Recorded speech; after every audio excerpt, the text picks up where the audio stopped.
Hey guys, I'm Si and welcome to A.C.E Podcast Nation, and this is Crazy Football with Super Kevin McNaughton, and I'm looking forward to this. It's going to be the most ridiculous football podcast in the world. It might be the worst podcast in the world as well, but you never know. We will have fun doing it. That's the main thing. So yes, of course, you can find us in the usual places, youtube.com/A.C.E Podcast Nation for the video versions and the audio versions and all your usual podcast and radio apps and the platforms. Joining me, of course, as you would guess from the title, is ex-Scotland and Cardiff City defender, as well as a host of other clubs, Mr. Kevin McNaughton. How goes it, my friend? Very well, very well. It's the first time I've seen that little intro there. Pretty amusing. Quality. I like the dog on the pitch as well. Yeah. Yeah, it might change a little bit between now and the next episode, but like I really like the song as well. Do you know? It's just like it's like a non-copyright song from the place where I get all my music and stuff for the podcast. I really like it. I was like, oh, that's good. I love that. But yeah, there's some good little clips in there. The one I like is the one where in the Sunday League game where the keeper comes screaming out, "Keepers!" and he misses it completely. The boy dribbles around the defenders, dribbles around the keeper, and he's like 6 inches out and he just hits it wide, and it's like, oh, quality. But yeah, we've got some stuff. So if, for those of you who don't know, this is literally with me and Kev are going to talk just about the most ridiculous stories, and we're going to have a look at some clips maybe, and just going to have a bit of a giggle. And something a bit different from every other podcast out there, probably for good reason, but you never know. I think we're going to have a good time doing it. And it seems like as we record this earlier in the week for when it's going to be released, we'll start with where should we start? I was going to say Harry Maguire, but you know what? I'm going to start somewhere else. Obviously, you're back up in Boli, Scotland. Terrible Scottish accent. Brutal. So I might just pull that out every week now, just every month, like just to see if I can improve my Scottish accent each episode. But obviously, you're a former Aberdeen player yourself. Yeah. The Aberdeen squad went for a little meal and got into a bit of trouble with their COVID regulations. As I just said to you off air, I thought they got a bit of a raw deal because what they did is they stuck to the government guidelines. They went and had food, they weren't drinking, they weren't like having this big party, they were social distancing, all this, that and the other, and they got slaughtered. I think the game was called off. But the one I think which is crazy and is ridiculous was the Celtic boy, Boli, is it? I think his surname is. Yeah. So basically, Celtic had a meeting to set the scene. They basically said to the players, don't leave the country, don't go anywhere, you've got a few days off, just go and, go and chill out, relax, enjoy your time off. And pretty much from that meeting, apparently, I've read two different versions of it. One version was that he went straight from the meeting to the airport. The other one was that he basically went straight from the meeting, booked his flight, flew to Spain for a day, came back, and then obviously all hell broke loose for him. What do you think of that behaviour and that for just doing it? It's bizarre. I feel like you talked about the Aberdeen guys first, and they were. I got asked actually. Said, "Do you think you would have been involved?" Those guys out for when you're Aberdeen. You've been flying to Spain. My answer was I was probably the one that would have arranged it. I was back there, but I think the Celtic one's a different kettle of fish. Just don't get it why you would leave the country. What's so important to go? Somebody said he was going to meet a girl. I mean, I don't know. It must be somebody special. Yeah, well, let's be honest. Men and women have done stupid things for girls. Over time, we've all done stupid things for girls. Let's be clear. Yeah. But that is just like a whole nother level when you've got this like global pandemic and it's like everything's been shut down. Whose wife was he going to visit? I know. Do you know what I mean? Like, whilst everyone's in the paper speculating, oh, he's gone to see a girl, his wife sat at home in Scotland thinking, what do you mean he's gone to see a girl? What do you mean? But yeah, it's a bit of a weird one. Like, I'd be very surprised. I was listening to someone on TalkSport the other day actually, and they were saying like, he's had the punishments from the Scottish FA and whatever. Celtic. I don't think he'll play for Celtic again. No, judging by. Did you see the interview with Neil Lennon? He basically was like fuming. I know a good few Celtic fans, and they said you won't play for Celtic again purely because he's not very good. Well, that's it. Do you know if he was one of their best players, they'd probably forgive him very, very quickly. Yeah, it's like, I mean, even the Suarez sort of racism incident, quickly forgotten because of who he is. Yeah, because he was Suarez. That's right, mate. Exactly. So, that's a story over time as well, though, isn't it? In itself, like the best players get away with stuff. The players who don't. Easily forgiven ones because you're still an important part of the team. Yeah. What did you get away with?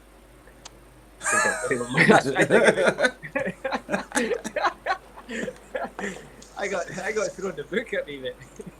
Did you? What was the worst? What was the worst thing you ever got caught doing that you shouldn't have been doing? Do you know what? I think the fire extinguisher story. I think we told before. To be fair, I didn't think I was really culpable, even though I pulled the pin.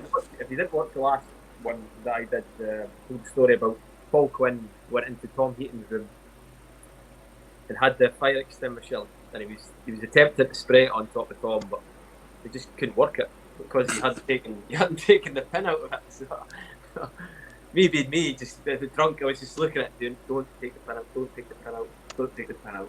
Took the pin out. Took the pin out.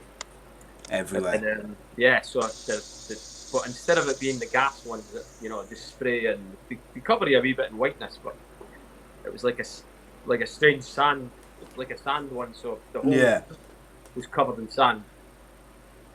And apparently, it was like £1,000 worth of damage in the whole room. The whole room was like covered in sand. And my name got mentioned, but I just kept quiet. I was like, what? Don't know what you're in. I seen what happened, but no. I pulled the pin, but it doesn't have nothing to do with it. It just set the thing alight, basically. It just triggered it. But Who was the manager then? Dave Jones. Yes. Wasn't happy, was he? Nah. Those. Did you close ranks so you didn't get into trouble as players? I never used to give anybody's name away. There somebody gave both our names away because there was. Snitches. I got asked a few times, and I was like, "Listen, I seen what happened. I wasn't involved. That's all you need to know. That's all you need to know." And then I didn't need to pay anything. I never need to. I never got involved. No. So I want to know who the snitch was. Well, Oof. there was only one other person in the room at the time, and he was sleeping. Yeah, maybe you can forgive him. But I think he's got a few caps for England as a goalkeeper. Yeah, well. Do you know what? This is still one of my favourite of all the 250 episodes of my various podcasts. That is still one of my favourite moments. Is when Di asks that question in the live chat, and your face is just like, "How do you know? How do you know that?" I just thought that was just went down in the archives. Didn't actually Yeah. make it out. Just thought that was something that the players knew about. Yeah. Excellent. So another thing which has happened recently with footballers. We should have our own little segment. Footballers behaving badly. Maybe that'll be a new thing. So, Mr. Harry Maguire, club captain of one of the biggest clubs in the world, went to Mykonos. Quite what he thought he was going to do in Mykonos. I don't think he was planning on a quiet holiday, let's be honest. But it's all gone a bit pear-shaped for him. He's been arrested. He had a brawl. I think he's been accused of bribing police and fighting with police, and it's all a bit messy. What do you think of that, first of all? And then Yeah, like I've read a couple of stories about his sister being attacked and stuff like that. I've not heard too. Obviously, the bribery, that's something he's going to get done for if he's done that. Yeah. Yes. Apparently, I read somewhere this morning that it was like someone he was with basically said something like, how much is this going to cost us? Yeah. And the police, obviously, this Greek police, they're not English, maybe not their first language, and the Harry Maguire side are sort of saying, well, no, they meant how much is the fine going to be, and the police took it as kind of like, we'll give you some money to make it go away. I don't know, but we discussed this just now with Andy Legg and on the Andy Campbell show just before we recorded this a bit, and if you see your sister getting stabbed in the arm or whatever, you're gonna react. That's first thing I'd say. My only argument from his point of view is should he be putting himself in maybe the position that he is as captain of Man United? Maybe not, but ultimately you've got to it's hard if you're not in that situation at the time. The key to the moment as well. We've all done things that we didn't think we'd be capable of doing, stuff like that. So we'll put it this way, right? Before lockdown, I was in Subway, and someone recognised me from one of the podcasts I'd done, and they were like, "Oh, you did the Andy Campbell show, blah, blah, blah." And I was really taken aback by it. I was like, "Oh, yeah, okay." And I felt really awkward, and I was like, "Yeah, okay." Sort of said hello, and then I was gone. It was weird, because he was new to me. It had never happened before, or anything like that. Now, that's not someone coming up to me and shouting abuse at me about my appearance and about Munich and people dying and a group of people as well, chanting and saying stuff to you. You've had a few beers and then going away, having some food or whatever, coming back and then it getting worse. Do you know what I mean? That's it's quite a unique situation to people who are famous or well known or footballers, and I think anything like that's going to be more difficult to handle when you've had a couple of beers or whatever. And I'm sure you got your fair share of attention, particularly when you would go out in Cardiff and stuff, and people would see you. Yeah, just always obviously getting off of wife and it's difficult, you've got to turn them down sometimes. And, well, that's what we've got to do. It's just sometimes you've got to do that, you've got to just take a step back and say, no, not tonight. I'm a bit tired. Just played 90 minutes. Armies are tight. Can't tonight. Just got to get. I'm just going to go for a chips and cheese and going to head up the road. That's what I did normally say. Chips and curry sauce occasionally as well. But run chips. Do you ever get any people like being nasty to you and like a night out, like giving you abuse rather than friendly sort of banter? Yeah, plenty of times. How do you deal with that? Like, is it? I don't know. Is it harder to deal with as a like someone who's kind of well known or a footballer and that? Maybe you've got I, to think I, about it more than maybe if you were just Joe Blogs in the street and someone started giving you a bit of grief. You wouldn't really yeah. think too much of it. For me, I used to just try and take myself out of the situation. So either walk away or just get out of there. I was never really a hothead. I used to try and go the other way and just try and make a joke of it. So Yeah, just sort of I'd probably just diffuser. No, I'd sometimes probably make it worse by either caning what the guy was wearing or something like that, and just just probably come back at him with something, which is obviously probably not the best thing to do. But I seem to remember you saying when we did the unscripted uncensored show that there was a couple of occasions where your sense of humour may have got you in a bit of trouble. Was it with what was his name? The Spanish lad. Juan Cala that was weird though. I just if anybody that came in with that jumper they were getting caned. It was like one of the worst jumpers I've ever seen anybody wear. It was like a rugby top. So I just took a picture of it and I think I tagged him in it and said, "Wow, when are we going for rugby?" sort of thing. And he just I took offence to it. But I'm not like that now. But when I'm back then, I would probably just think, "Oh, now I've got something here. Now we've got a big one here," and just kind of wind them up even more. And it was the same, to be fair. I think Jordan Much as well. We were in a chat together, and I had one of these face apps that made your face fatter. Yeah. Oh, I don't know why. I did everybody, I think, and then I did Jordan Much and put his face on it. And he was not happy with it at all. He was like raging a bit. So after that, I was like, oh no, I'm just gonna need to get all sorts of fat faces of him coming in from left. It's just gonna be all over the place. Yeah, so I'm not like that now. To be fair, I'm trying to think, Everyone, it's different. It's different though, isn't it, as well, when you're in that like a changing room. See the changing room environment. But especially in Scotland, not as bad down here, but Scotland, oh my god, you just got. It's brutal, mate. Hammered for everything. Every item of clothing you wore was scrutinised as soon as you walked in the door. Yeah. So. Do you know the worst changing room I've been in for anything like that sort of thing is cricket changing rooms, mate. They're the worst, mate. Playing like compared to football training, football changing rooms, cricket training changing rooms were like another level. Yeah. You just like you say, you just get scrutinised for everything the minute you walk in. It was almost like as each person walks in, they almost get like a quick up and down, see what's happening, what you got in your bag, what's this, what's that. But like brutal, mate. See Aberdeen, see if it was your birthday, all your clothes got ripped up. You got like you got battered. You got battered with like boot polish. Jesus. And it was.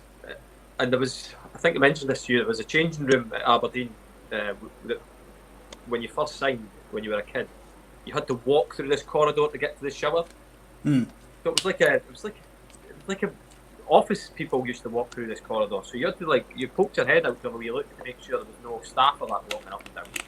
You'd slink through with your towel and go in the shower. But what could happen is if you got caught in the corridor with your towel, somebody would rip the towel off you and lock both the doors. You had literally nowhere to go. You basically just stuck there. You were naked and wandering wandering at the Aberdeen Football Club. Yeah, up and down, and staff are going for the dinner and stuff, and you're just like, hello, how's it going? Yeah, right, how's it going? Yeah, enjoy your dinner. Stuff like that would happen daily. That's part of the course. Yeah, so there was a guy doing Ramadan who had to sleep certain hours and stuff, and he was sleeping in the physio room, and the lads came in and lifted the thing he was lying on and carried it to the showers, put the showers on. He did not see the funny side of that. I was going to say, I bet he did not. Oh, he was swinging punches left, right, centre. Everybody just scattered. Yeah. Jesus. That probably wasn't a great idea. Wow. This is it. So one of my one of my favourite sort of funny football clips, and I think it always will be, is Mario Balotelli trying to put a bib on, because I've never understood why he had so much trouble, but he just can't not. It's like the Krypton factor, huh? It's like And the more he tries to do it, the worse it gets. He doesn't. The more he tries to do it, the more he tries to do it, he struggles with it. What's that? To be fair to him, there is a few more holes in that one than there is normally, but still, he should really get that right, shouldn't he? Yeah, it's a bib at the end of the day, isn't it? And he just really struggles with it, and it's the complete bewilderment on his thing, and then he loses his rag. You know what the funny is? He's wearing a white jumper and he's putting a white bib on. I know, so he didn't even need to wear it.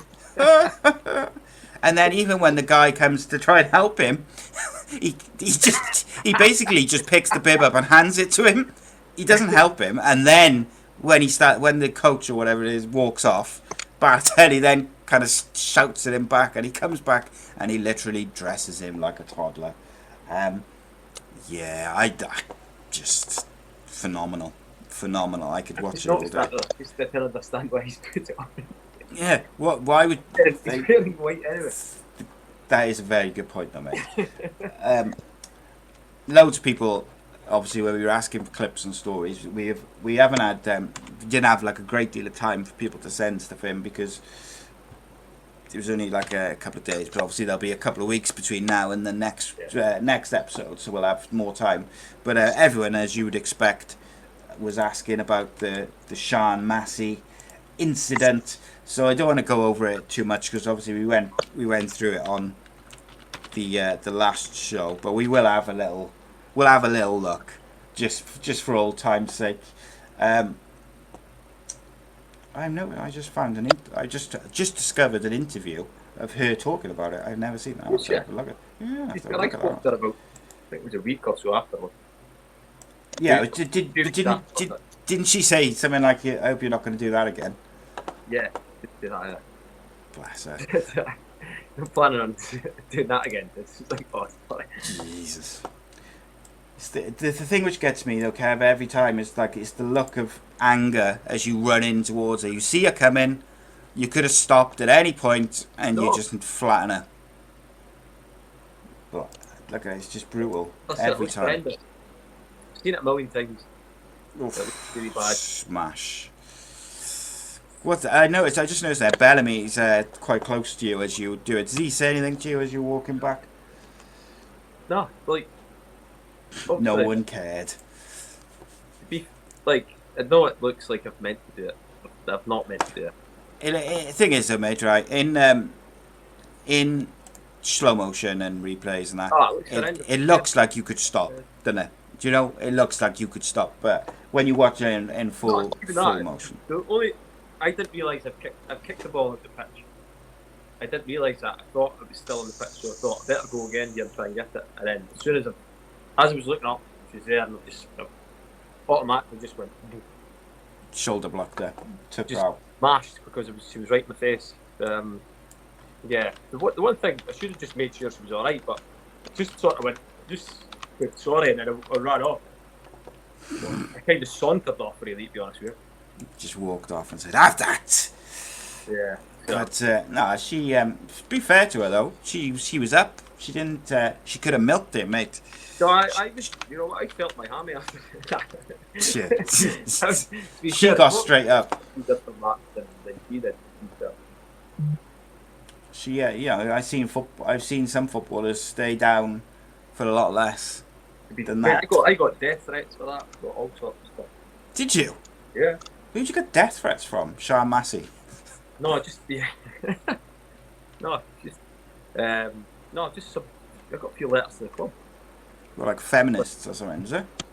No, just like random things. Somebody will burn their house down and stuff. Fucking hell. Brutal. Yeah.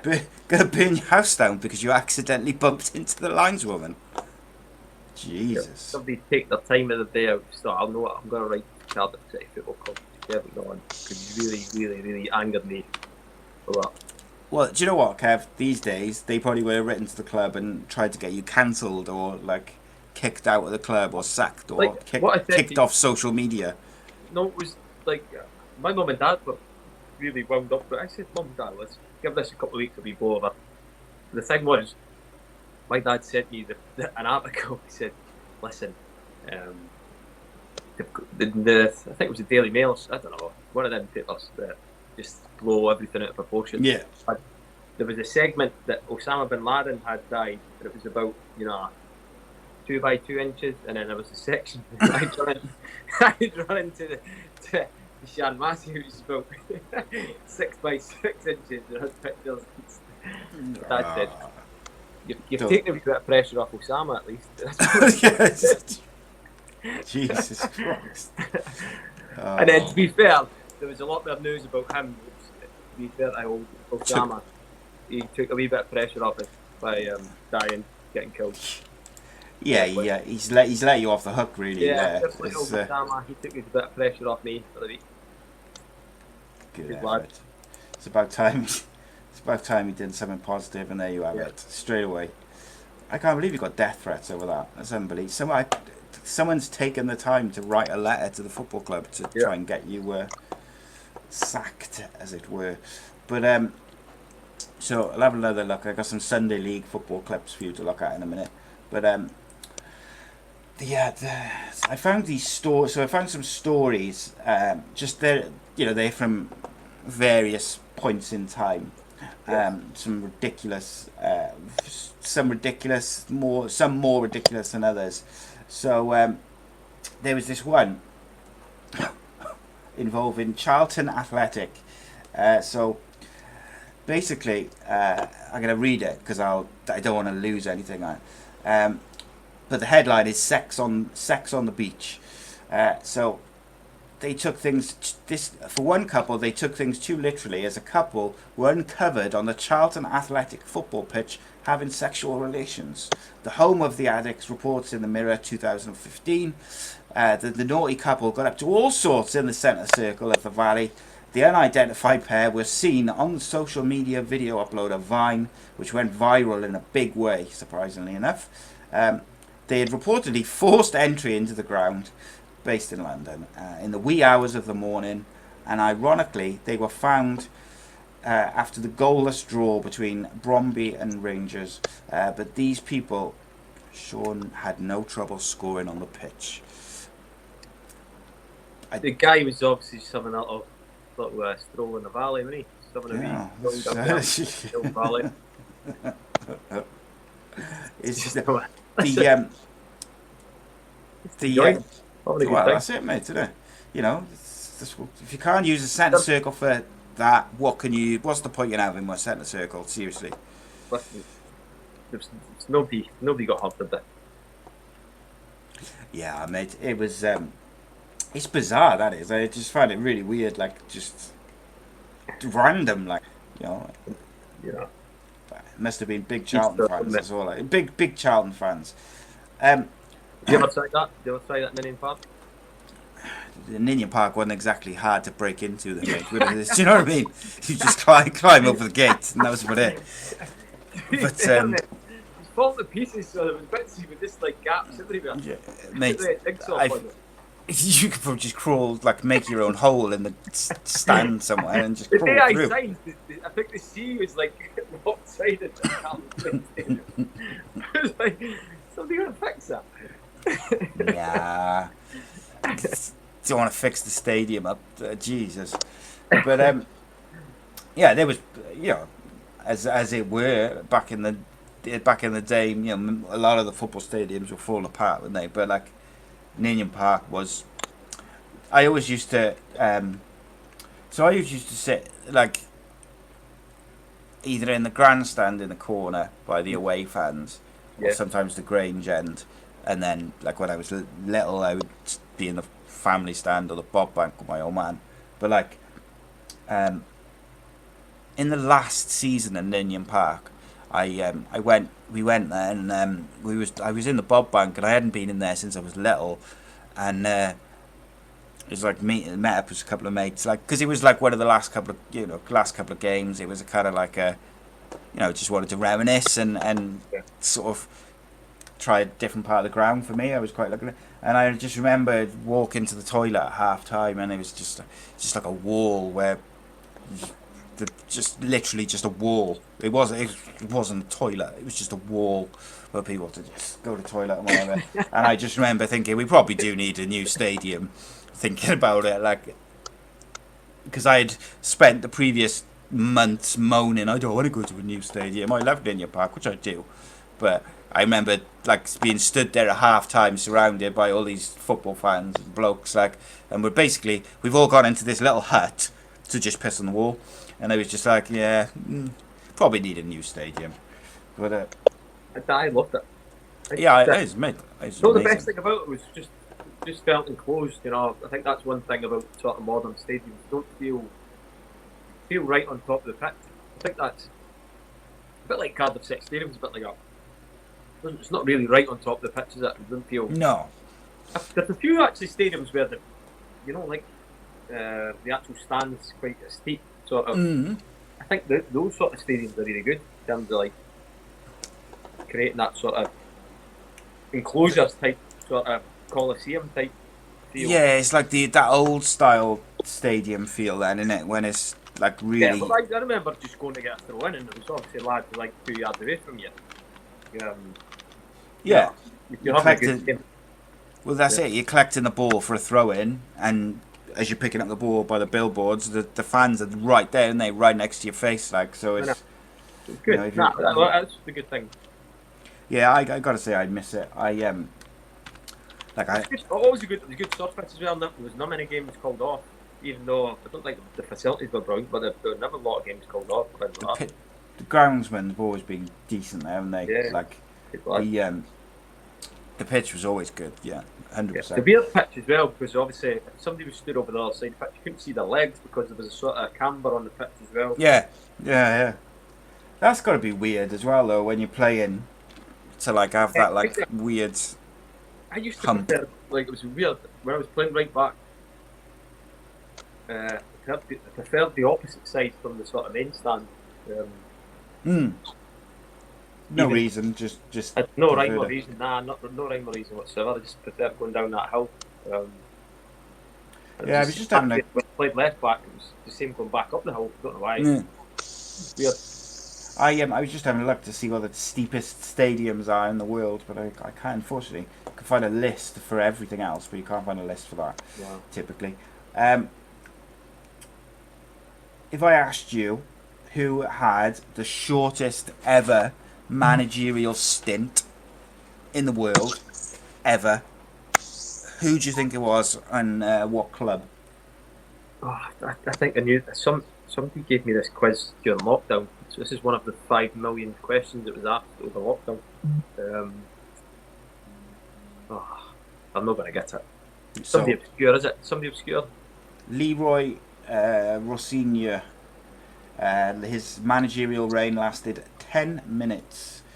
So basically, according to the Sun, the press were informed he had been appointed as manager. However, 10 minutes later, he was told his services had been disposed of by Torquay United as the club had been taken over. Like somebody else. 10 minutes, Jesus, that's got to be brutal, haven't it? Like that's barely enough time to tell your missus and your family, I got a new job. Like, what happens with that? With your wages and stuff like that? Say you signed like 3 years or something like that. 10 minutes worth of wages. There you go, mate. But surely, if you've got a contract, then do you not just? I don't understand. I think so, wouldn't you? I don't understand that.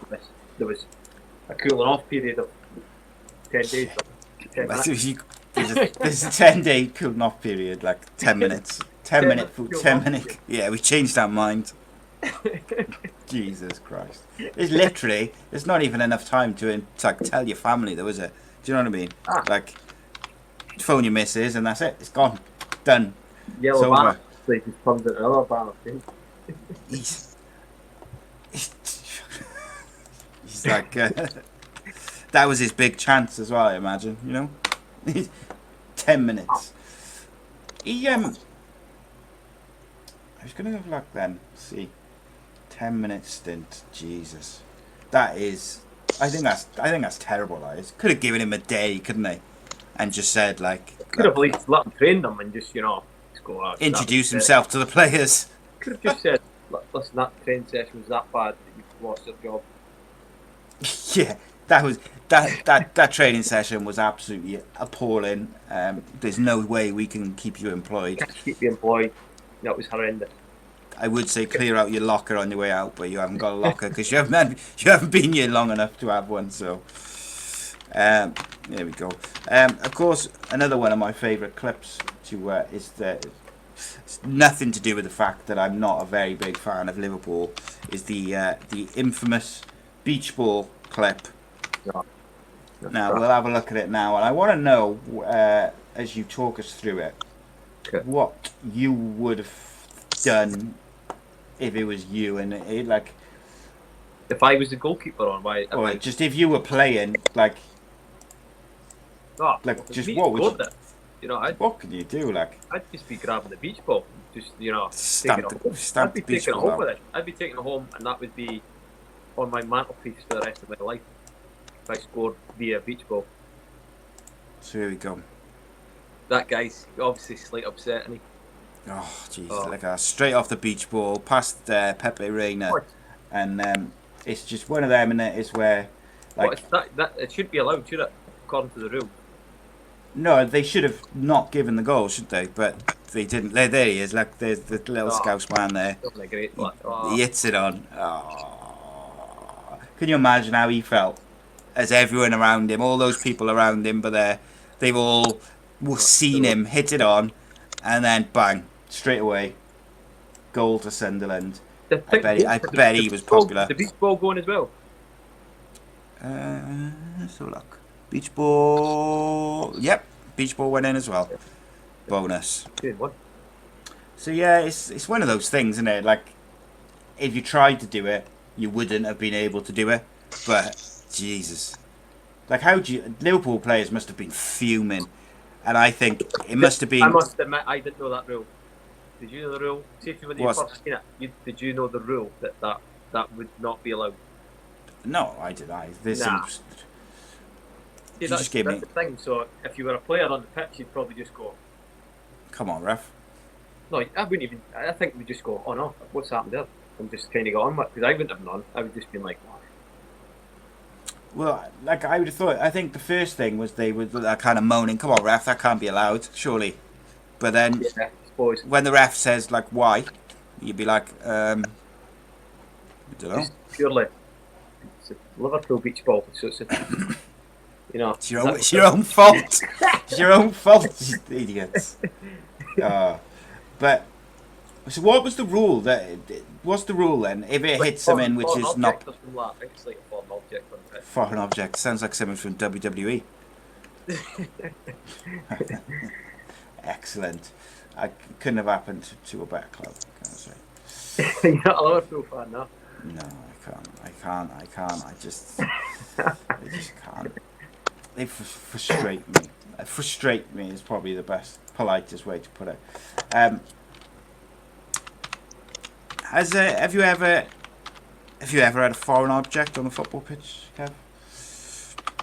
It was we played against Liverpool in a friendly once, and somebody from outside the stadium fired a firework that, honest to God, went off next to the guy who was playing right back at the time.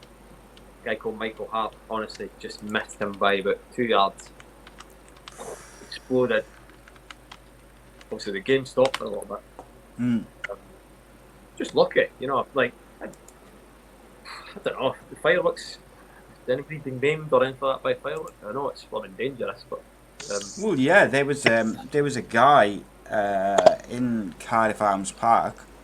There was that I forget his name now. There was a guy had taken his son to watch Wales play, and someone from one end of the ground fired a firework across the ground, and it hit the dad who was with his kid at the other end, and it killed him. Like that was when I was younger. That was like I was a kid, I think, when that happened. But I remember that like vividly. Like it's And how do footballers feel about like flares and fireworks and stuff when they get chucked on a pitch and that sort of thing? Just delay. So it doesn't do any. It doesn't actually do any.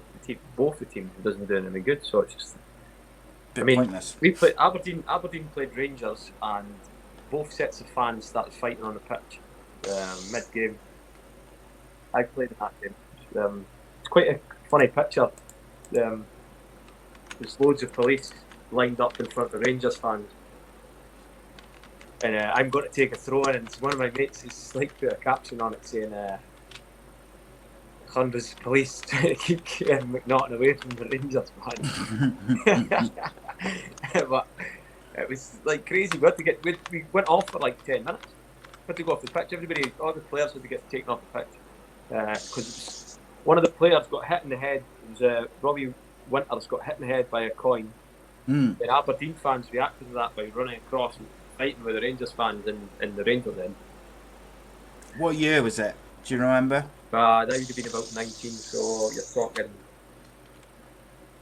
2001, maybe 2002, maybe even probably earlier than that. I put in Robbie Winters hit by coin Rangers. Let's have a look. Well, it all went off after he got hit by a coin, did it? The fans were all fighting each other. Police, hundreds of police turned up.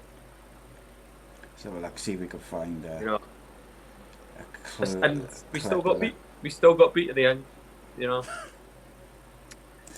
Yeah, well, the thing is, like, I always wonder, like, you see, especially the goalkeepers with fireworks and stuff. I wonder whether, like, did you ever see the clip? They get worried about it. There's a funny one. Have you ever seen the clip with the guy Rossi who's in goal for AC Milan who gets hit in the head by a toilet roll?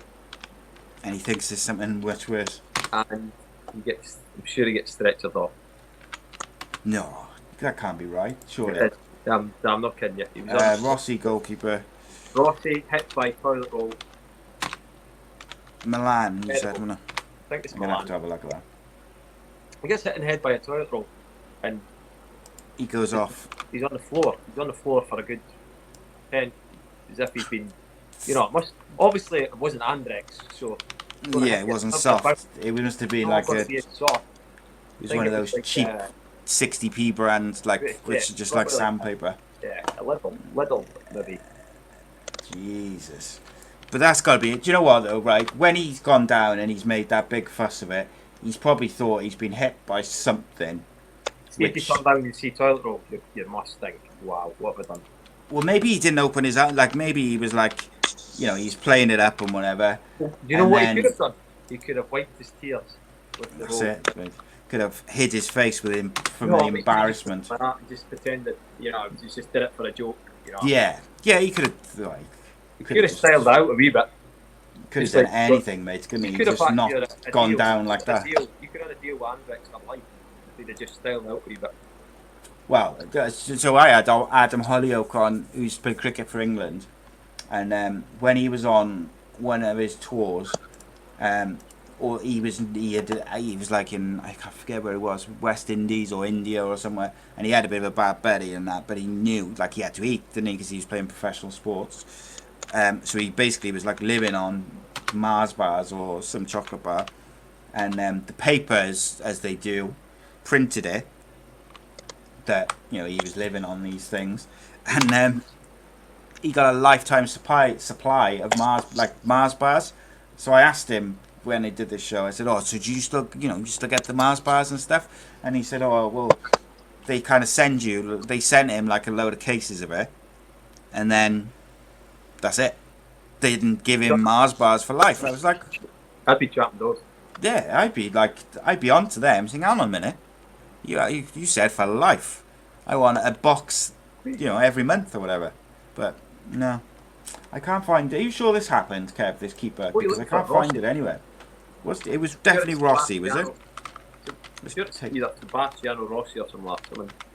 Keeper hit by toilet roll. I can't find it anywhere, which is very disappointing. Ah, there we go. Referee. That's referee hit by deadly toilet roll. But no goalkeeper. That is shocking. Must have been before they had TV. No, it's definitely happened. I remember it. But so I'm having a quick look. But what is the most ridiculous thing that you have ever seen on the football pitch? Um, it's quite well, It's quite a a few broad things. question, isn't it? Yeah, quite a few things. You get your standard streaker every now and again, which is that gets quite boring after a while. But they never Oh the no, I streakers think never one. seem to be like fit, like male or female. They're never like fit and healthy and like. I played a friendly once and we were just warming up, and one of my mates hit a seagull. I know it was a friendly game for Aberdeen, and half volleyed the ball. We were playing against Arbroath, so there's quite a lot of we're down by the coast. A lot of seagulls come on the pitch. Mate just sort of warming up, half volleyed the ball, hit the seagull, flush, and it was knocked out. It just his legs were like that, lying upside down with his legs like that. And Jeez. to be fair to him, he went up to it and coaxed it, sort of, just gave it a little rub on the belly and coaxed it back to life. And So you saved it, no, killed it, and then saved it. But it looked like it had concussion, so it was just like it just stood on the pitch. It just didn't move. So we were like, doing the warm up around the seagull. Until this guy came on and basically took the seagull off the pitch. To this day, I don't know what happened to the seagull, but it was fairly strange. To be fair, I know at the time it was a good laugh because obviously the seagull was like, just legs in the air. Yeah. Excellent. But it's this poor seagull. It's like he's had memory issues ever since. The seagull, to this day, I think his name is Steven Seagal, and he's officially working as a stunt seagull somewhere. He's had a rough time of it, but he's been in some of the Pixar films. He's played a seagull. He's played a pigeon. Special effects though, then, isn't it? So to finish off, I had a quick look to see if I could find these Aberdeen and Rangers fans fighting on the pitch. I can't seem to find a good clip of it, but I'll get that one for next time. So to finish us off for the first episode of Crazy Football, we're going to have a look at the 10 most unforgettable dives in football. So let's have a look at these. I'll pause it in between so you can talk me through these now and just give me the professional footballer's view of this as we have a look at the worst dives. 10 unforgettable dives in football. So this is Vidal there. I don't think it's a dive. I think he's just kicked the ground. Right, there we go. Right, we're starting now. David Luiz, first of all. See, in my opinion, that's not. I don't think that's a dive. He's kicked him, so it's like I don't count that as a dive. Was he smiling on the floor? Yeah, he was. Yeah, if you watch it, he does. He has a kick at him. Man. Oh, he's gonna be pop shot, man. Like I'm not saying that it did that much damage, but I think. Nah, if he's sitting smiling on the floor, it's obviously done any damage. Shit. I don't know why he's just not getting up. Yeah, he got him sent off, didn't he? That's why he was smiling. So then this is Neymar. Oh, he's won. How many rolls did he do then? Count the rolls. Oh, bless him. He looks in agony there, doesn't he? I'm just going to skip that back and we're going to count how many times he rolls. Because he clearly got thundered. 1, 2, 3, 4, 5, 6, 7 times I think he rolled before it changed. But look, he looks in agony. He looks like, oof, gotta be a broken leg. 6 weeks minimum. Here we go. Oh, mate. Like, what do you make of that? If you're that defender, because that's the sort of tackle you'd have put in. Like, what are you making of that? Just laughing at him. Telling him to get up. There's nothing else. I don't get annoyed with stuff like that. I just think, what are you doing? You're actually embarrassing yourself. There's videos everywhere. I want to see that. So Yeah, that's what I've never really understood. Is like, especially these days with football and like the cameras. There's cameras everywhere. Like, you ain't getting away with it like maybe you would have 20 years ago. So just get on with it, like it. no, like one day if I was injured, I'd just stay down. But I had my fair share of injuries. So same time, if I was able to go on, I would keep going on. Yeah, but like you were like an old school type of footballer, whereby like you could imagine you playing with like a bandaged up head and like Terry Butcher and some of the, you do see them now and again, like the central defenders and stuff, don't you, Yeah. where they've had their head cut open, and then you see find- the strikers rolling around from that. You'll find there's a majority of boys who either they're taking out slams to mask someone or they're doing something to mask someone and they've just gone. But there's been plenty of times either I played with a slightly dodgy hamstring or something, and you just try and manage it the best you can. You know that either there's nobody else to come in your place, or you don't want to lose your place either. So that's what goes through footballers' heads. It's like, unless I'm really going to hinder the team here, then I'm just going to play. Yeah, because you don't want to lose your place. You don't want to lose your place. And realistically, if you can get through it, you get through it as best you can. There's obviously things you can't get through. Certain muscular injuries, part of the game. Okay, so next up we've got before Brian Carasso of Chile. This one winds me up, see, because this isn't just like making the most of it. He grabs his wrist and he thrusts it into his own face. So we'll just have another look at that. What possesses you to do that? I think it's not just embarrassing though, that one, mate. That's like I hate this one. This one really. I know the next one you're playing later, but yeah, I don't understand. There's something nasty about that one. This one, isn't there? Because like, what's he doing? Idiots, mate. Idiots. But like that one. See, I know you said you don't get wound up and stuff by it, but that one surely. That would annoy me. That one because it's just obviously just to get sent off. Yeah, there's something behind that one, isn't there? Like there's a bit more to it than just. Knives have actually become the norm, which is quite sad. But that one's that's be raging. That was annoying, that one. And then next up, I know you just saw a little bit of it, but we'll have a look now. This is just. I don't know what possesses him, mate. I do know what possesses him. Platoon. That's all I can imagine when I'm watching stuff like that. Is like the platoon music in the background when the guy gets shot. Look at all the cameras like right by him as well. Do you know what I mean? Like what? What have you been? It's been hit by a medicine ball. I swear it wouldn't even hurt that much if you got hit by a medicine ball. Jesus, unbelievable, mate. It's such a shame because a lot of the players who are doing this, doing these, Neymar, Rivaldo, that guy from Chile who no one's ever heard of and never heard of again. He's literally only famous for grabbing his defender's wrist and hitting himself in the face. Must admit, Neymar, a great player, but like he's messing about.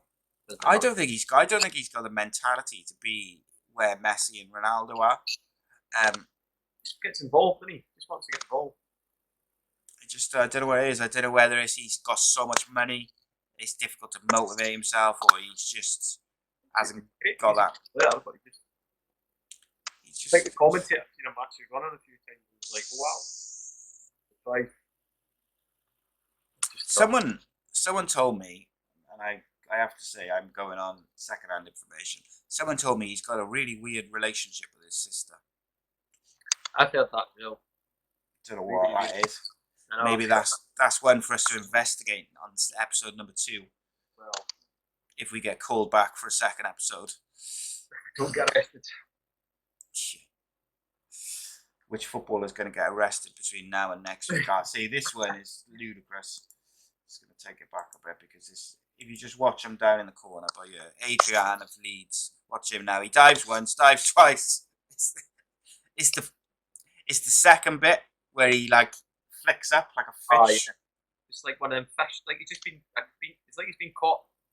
He's a out fish. of water. He's fought, and he's flipping. Yes, that's bad enough. And there's this. Whoop! See there. You know what I mean? Jesus. What's going on with that? It's like he's just been caught. Oh, here we go. Sergio Busquets. You know this is going to be good. Little peek. Little peek through. See. Can't abide these people who are like having a little sneaky look. It's not on. Oh, see. Look at that. Nothing to it. Well, that's the game now. That's just the game. It's become normal now. That's the problem.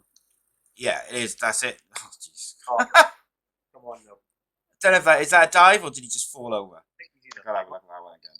That cannot have. He must be lost his foot or something. He has a look though. He has like a little glance behind him. I think he's maybe clipped him, but why is he taking 3 steps and falling? No. He's got the balls to complain to the referee. Robin. You know what? Robin was normally quite good at diving though. He was very good at instigating contact. I had Pedersen in my dream team one year. Must admit, he was absolutely honking.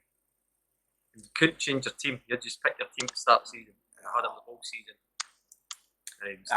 He's probably that season where he fell out. After that tackle, he was never the same again. He was the injury he sustained.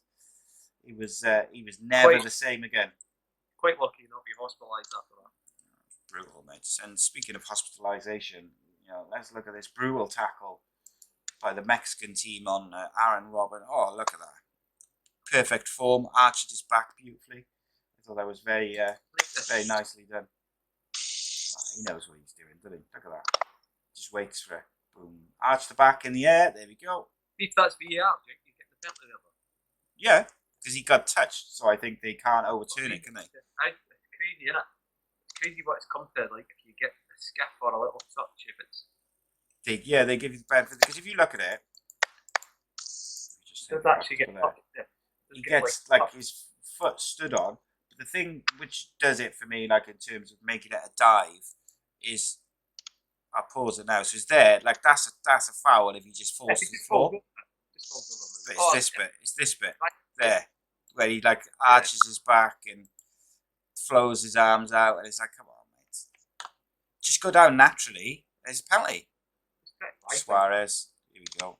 Old Lewis, the king of the cheats. I see. That's not. I don't even think that's of all the things Luis Suarez has done. That's probably like the least offensive to me. He had a little bump in the back, didn't he? Who's this Quadrado? Let's look at this one there. Oh, Sergio Ramos is going down there. Oh, some of these are brutal. How are these players got away? Oh, the headbutt. Oh, spread his nose all over his face there, yes. I remember that one. The Kyle laughed at me. Oh, that's Ronaldo. He's got smashed in the face there. Oh, oh, that's a classic. Did you see? I gotta watch that one again. That a cracker. Invisible hurdle. That's one of the best ones of the whole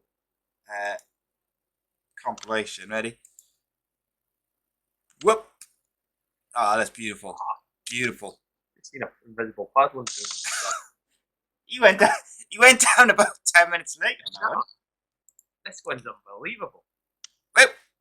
Wait for it. Oh, come on. Look, promoting someone else's channel. But yeah, that was our dive. So every week, I think we'll have a look at like a little compilation of either dives or something obscure or funny. But yes, bit of light-eyed fun, mate. Bit of light-eyed fun, and like I say, we've got a bit more time between this and episode number 2. So I've got Alpine Rossi getting hit by toilet roll. Yeah, that's your homework. You've got to find Rossi getting hit by toilet roll and the Aberdeen and Rangers fans fighting on the pitch. That's what I expect of you. That's your homework. And also, guys, you can send us in stories and clips to all the usual social media places because it's a good way to get involved. And of course, subscribe to youtube.com/A.C.E Podcast Nation. Crazy football with Kevin McNaughton. Bit of light-hearted fun. we'll be back in a couple of weeks. It's not going to be a weekly one. This one is going to be, I don't know, about monthly, 3 weekly, something around there, to give us enough time to collect data and do our homework. Kev's got to find that goalkeeper being assassinated by toilet. I've got to see it, and I was quite upset that I couldn't find it because I really wanted to see it. But indeed, mate, I appreciate you joining me. But just before we finish up, you're coming down to the Diff tomorrow. Yeah. For a secret mission. Tell us a bit about that. No, just that little football academy up.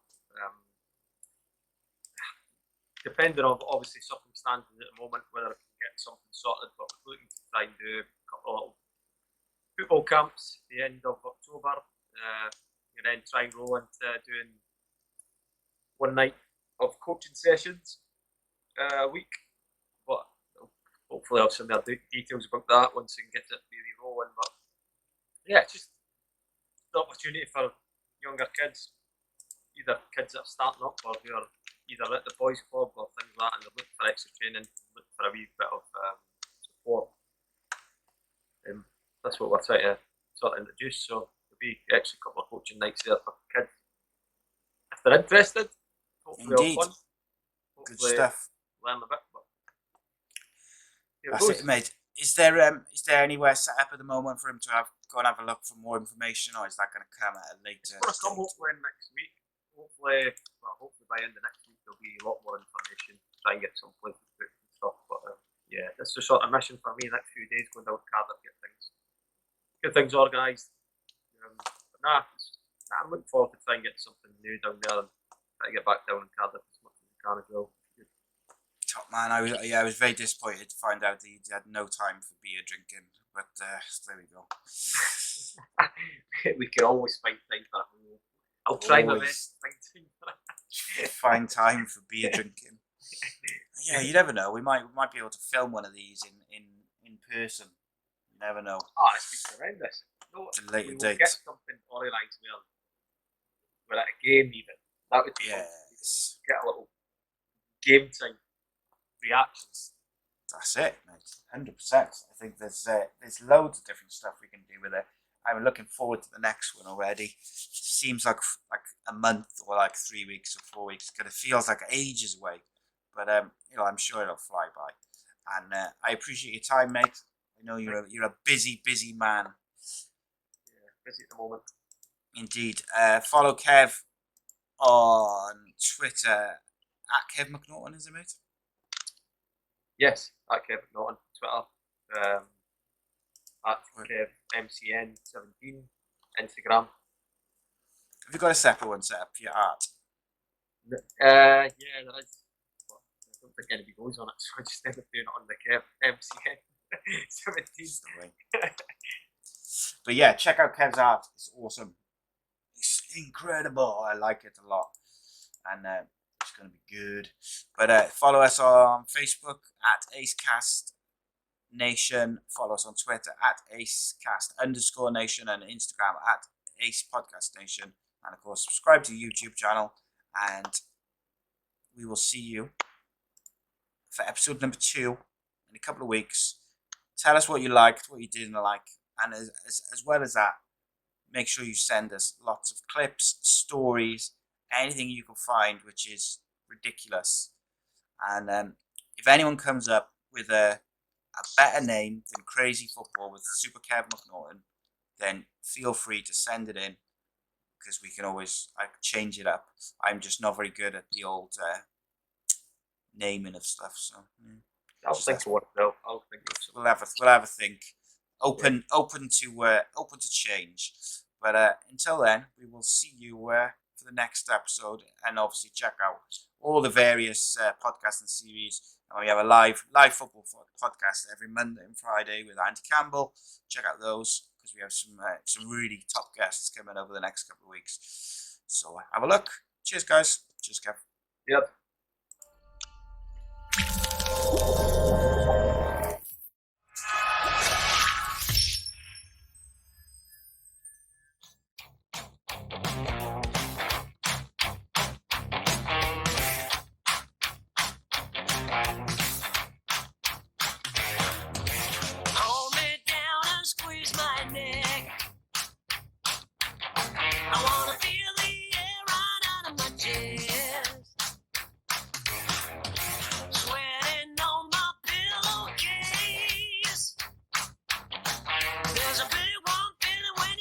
my face.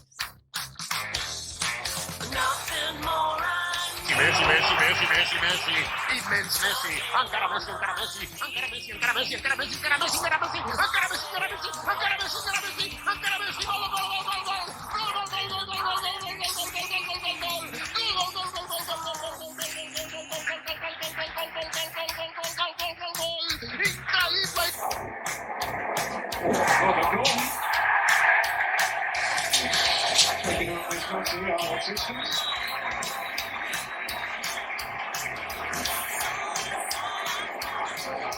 Incredibly.